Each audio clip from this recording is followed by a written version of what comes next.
Ay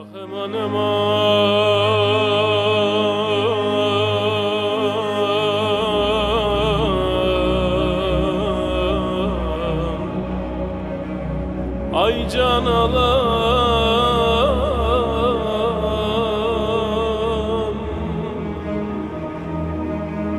ben sene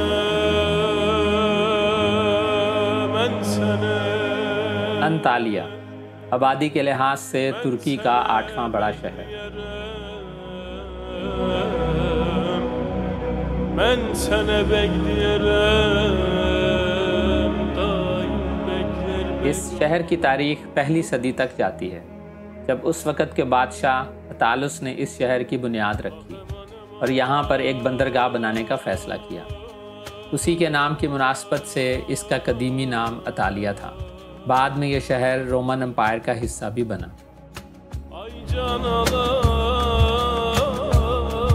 वो कि इस शहर की बुनियाद तो यूनानियों ने रखी, लेकिन पहले इसे रोमन्स ने रूल किया, बाद में सल्जूकी सल्तनत और फिर आखिर में ये सल्तनत उस्मानिया के अंदर रहा।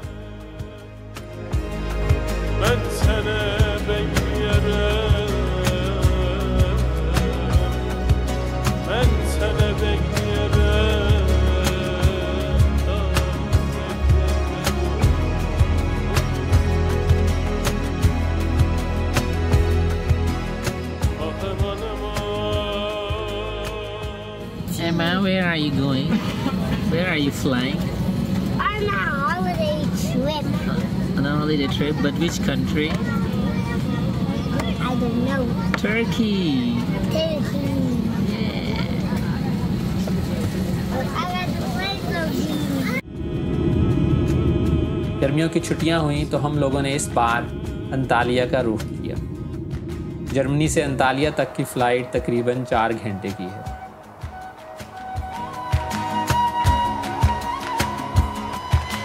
इस इलाके को आज़ादी से एक्सप्लोर करने के लिए रेनॉल्ट की छोटी सी कार रेंट पर ली।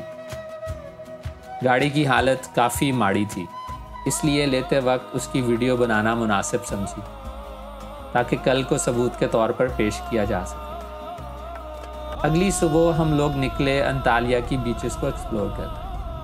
आज चूँकि पहला दिन है, इसलिए कहीं ज़्यादा दूर नहीं जाएंगे और आसपास की बीचेस को ही एक्सप्लोर करेंगे, क्योंकि गर्मियों की इन छुट्टियों का मकसद ही समुंदर में नहाना होता है।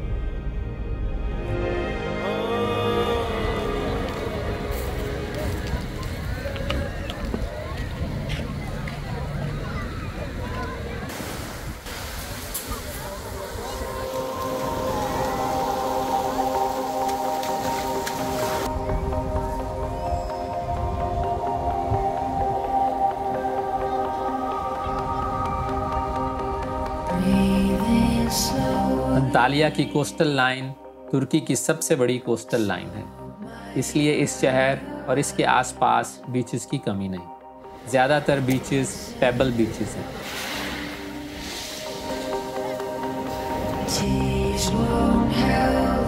पाकिस्तान की बीचेस ज़्यादातर रेतली हैं।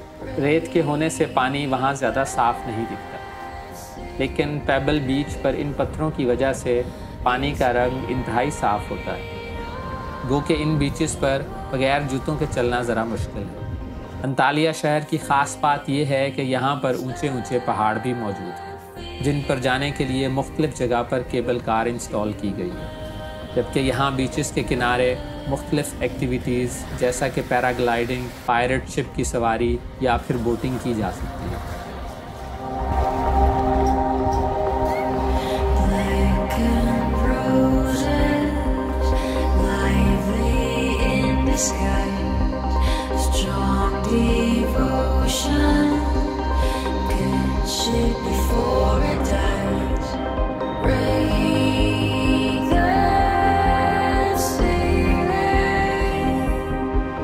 अब अगले 7 दिन हम लोग यहीं पर रुकेंगे।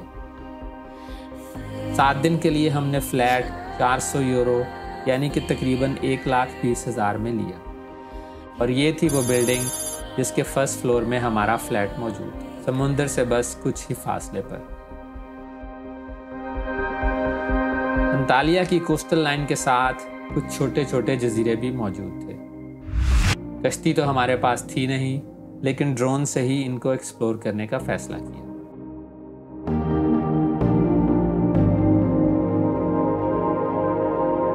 फिजा से इन जजीरों का नज़ारा और इनके पास गुजरते हुए बहरी जहाज़ और फिर यहाँ पर पार्क हुई प्राइवेट बोट्स बहुत ही खूबसूरत मंजर पेश कर रही थी।